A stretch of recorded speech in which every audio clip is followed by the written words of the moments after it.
y'all. So instead of doing a written blog this week, I decided to go ahead and do a video blog. So the topic that I'm going to be addressing today, or well, tonight, is going to be about waiting and being a single Christian woman and waiting, like the difficulty in waiting.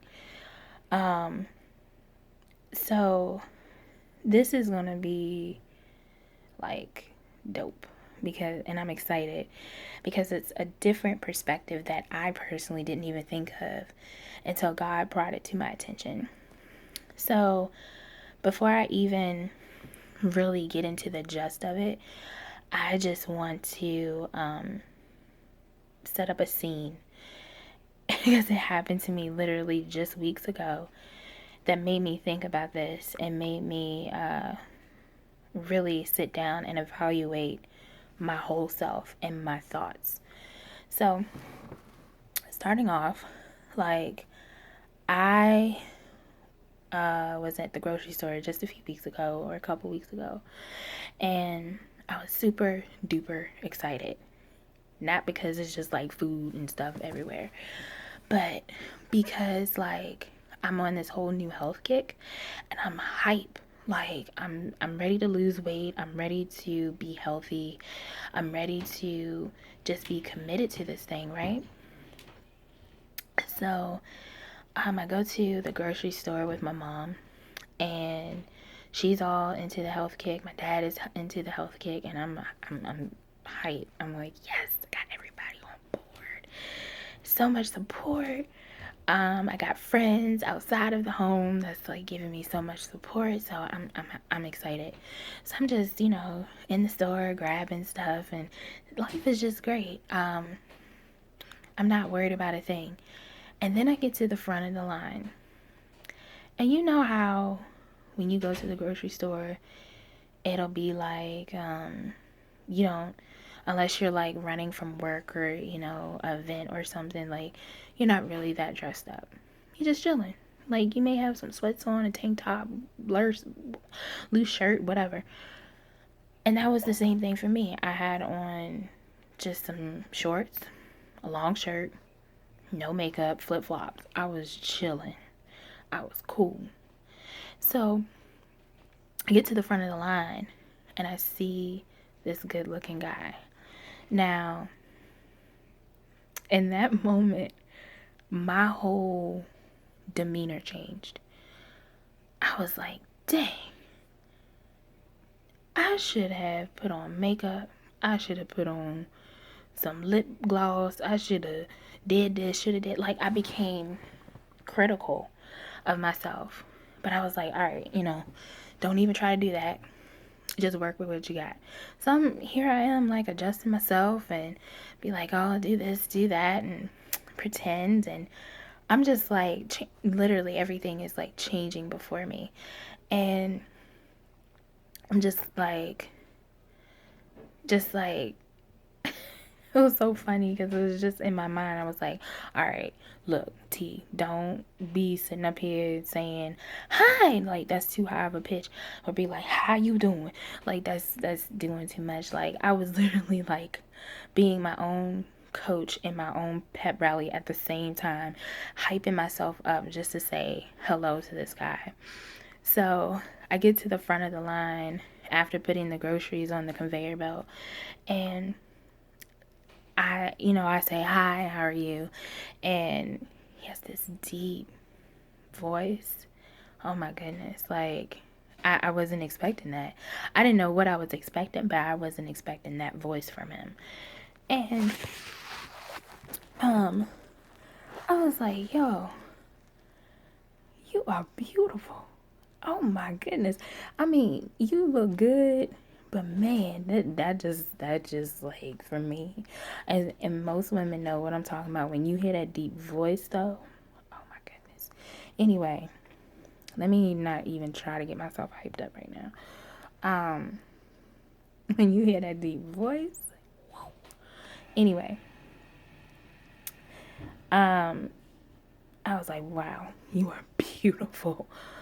And I started getting nervous and I'm starting to get hyped up. I'm like, all right, T, don't mess this up.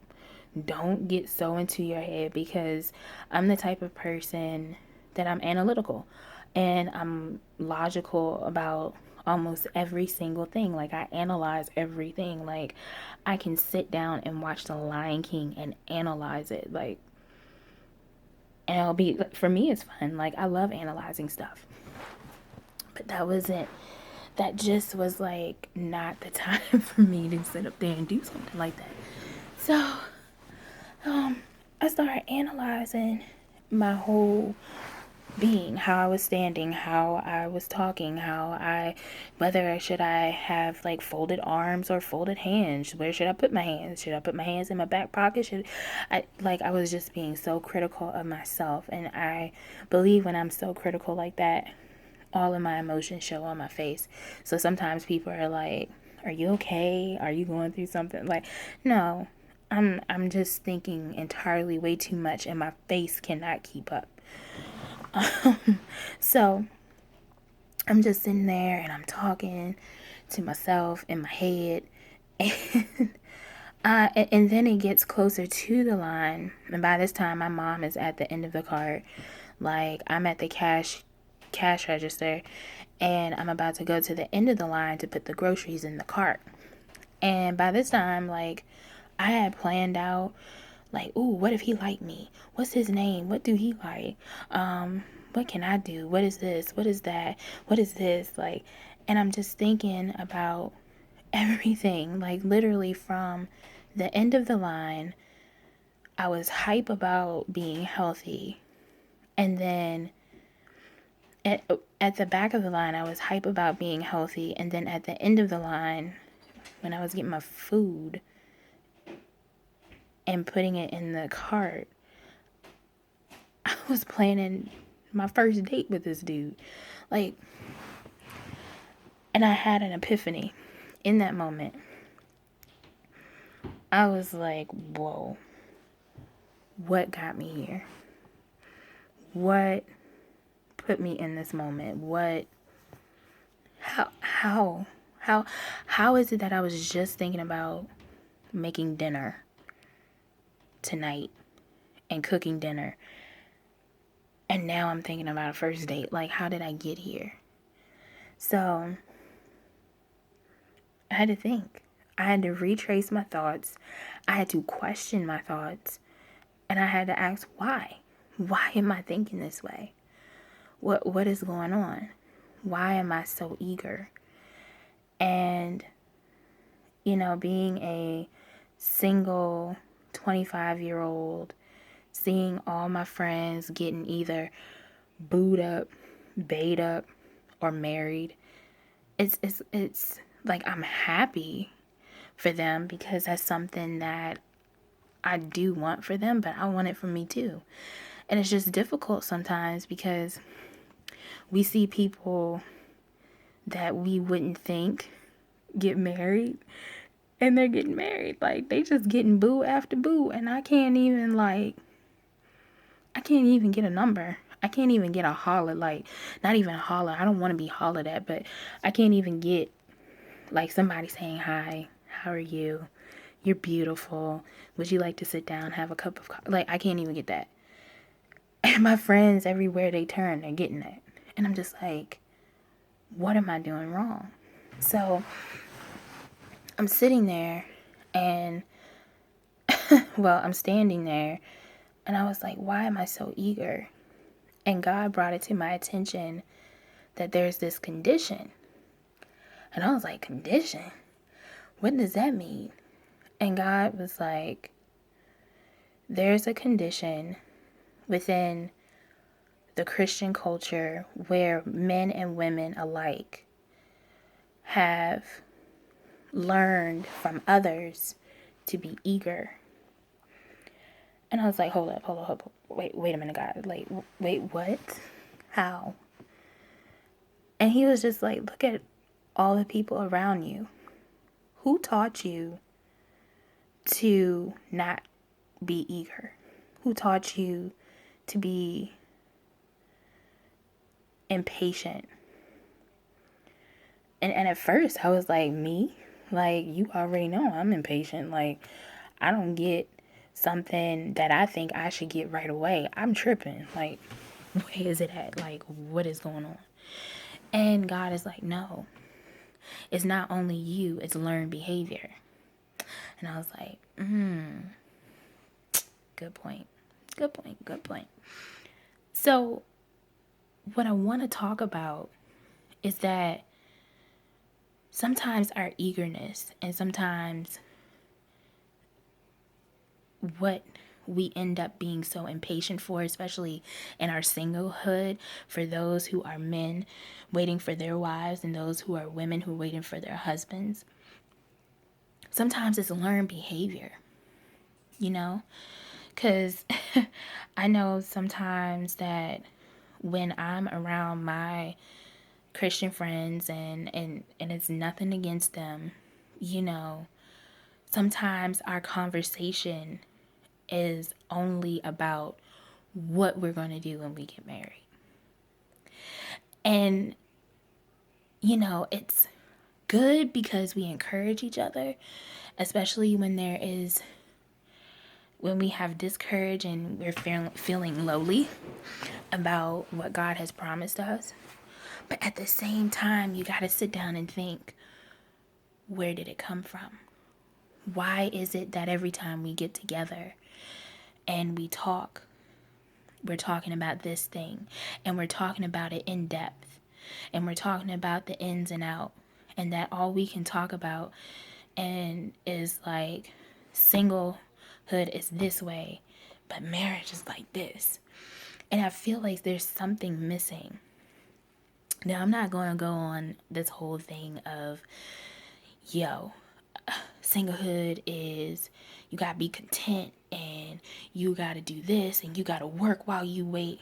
Do you know how many times I heard that? I'm tired of hearing that myself. Not saying that it's bad. It's not bad at all. I'm just tired of hearing it myself because it's like there is a struggle in singlehood too. It's a struggle in remaining single when you see everybody getting booed up, paid up, married, hooking up, friends with benefits, whatever, what have you.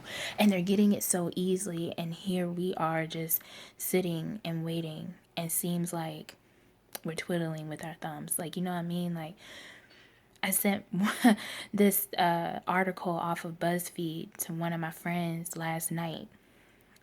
And it was basically saying how women get upset over a man that they don't even have yet. And I was cracking up and I was like, oh my gosh, that's her, that's me, that's so many women that I know. That's like some men that I know that are going through that. And it makes me think, how did we get here? It has to be something in our culture, in our Christian culture, that we're missing. Something that's not being taught as much as it should be. Something that hasn't struck us yet. And honestly, I don't know what that something is. It's something that I'm still trying to figure out. There's things that I know that I'm still working on in my singlehood, and thank God for it.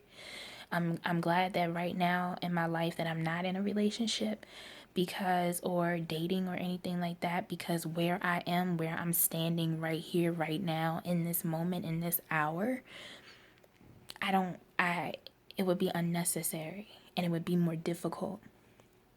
So I know that with each passing day, as I grow and I'm being stretched and I'm doing different things and doing things outside of my comfort zone, I don't need a lot of the added things, not yet. Not yet. But there's something missing. It's like, why are we so eager? Why are we so impatient? And it's not only because we want to get married and we want to have kids, and no, it's that's something missing. And I'm not saying that that thing that's missing is not contentment, because I'm happy. I'm happy being single. I'm having fun. I'm traveling. I'm going places. I'm learning new things. I'm networking with different people. I'm just pushing myself out there. This whole blog thing, this whole vlog thing, all of this stuff is new to me. And like, I'm excited because I know it's taking me places, and I know it's connecting me with people that God has intended for them to be in my life and for me to be in theirs. But I'm just wondering, it's a condition. It's something that we have been conditioned to learn, and it's not so much readily spoken, but we've seen it and we're in it, with our crowds of friends and family and church members. You have the married people that are like, enjoy your single life, and then you have the single people who are just like, I'm not enjoying this all the time. It's fun sometimes, but sometimes, I like to come home from work or from school to be able to just be like, hey, babe, how are you? Let me, come over. I'll cook dinner for you. Let's go out. Let's do, like to crave that intimacy. You know what I mean? Like, we all crave it. But it's just like, what's missing? What made me so eager? And it's still something that I truly don't understand yet. It's something that I'm still learning myself. I don't know why I was so eager. It's different for everybody. Why was I so jumpy as to being like, ooh, is he the one? Ooh, or until the one comes, maybe, I could just dibble dabble a little bit. And sometimes, truly that temptation is there, just like, maybe I should, get on Christian Mingle, or you know what, even like get on Tinder, or get on what's the other one, Match.com, or like, it's tempting. And but it's like, with that temptation, there's that eagerness to just get what you want when you want it and have it right now.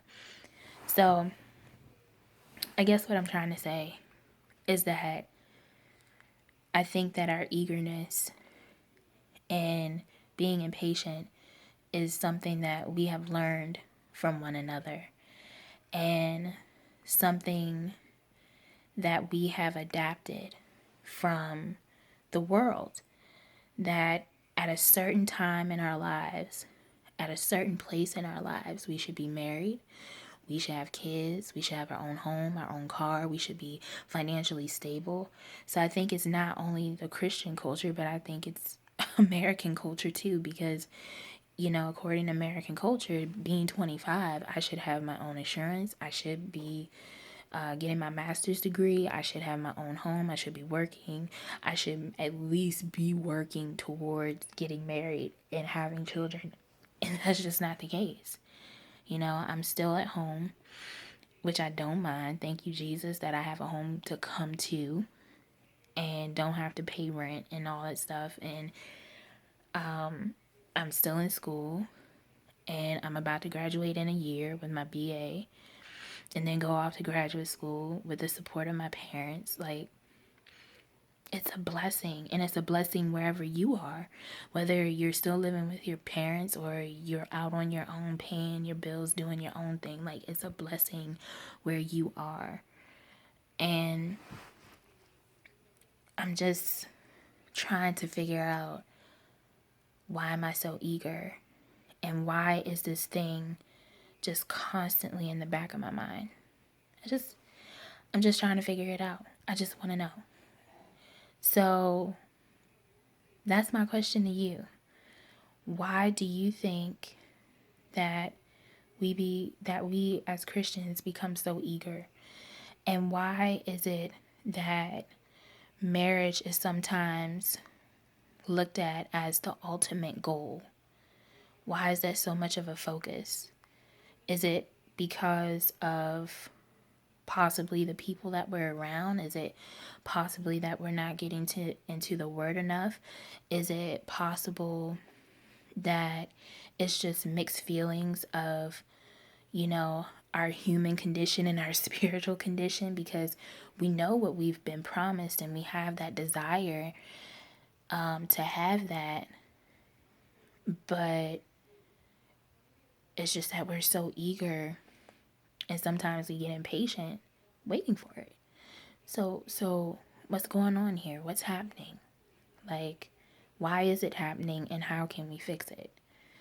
So I definitely want to know your thoughts. So definitely leave comments, message me, text me, anything. Like, what do you think this is? What do you feel that it is? This whole waiting thing. And waiting is great, but why are we so eager? What's going on? What's happening in our culture that we're, every time we get on Instagram, all we see is nothing but quotes about God's best for you, and waiting is worth it, and it's good because it's encouragement. But why have some of us become so obsessed about the waiting part and so eager to get there? What is it? Some missing contentment? What is it? So let's have a discussion. Let's talk about it. Let's go for it. Feel free to just say what you want to say. Feel free to ask me questions. And we'll figure this thing out together. Like, we'll do this. So I'm looking forward to seeing what y'all got to say. So make sure you leave comments below. Link down there. Just leave some comments below. Thank you guys. I appreciate you watching this. I appreciate your comments. I appreciate your feedback because this is a huge step for me. And I appreciate your encouragement and your support. Love you guys. Thank you so much. And I can't wait for the next blog. Yeah, that's going to be dope too. Already got it in mind. Just got to write it. All right, guys. Bye.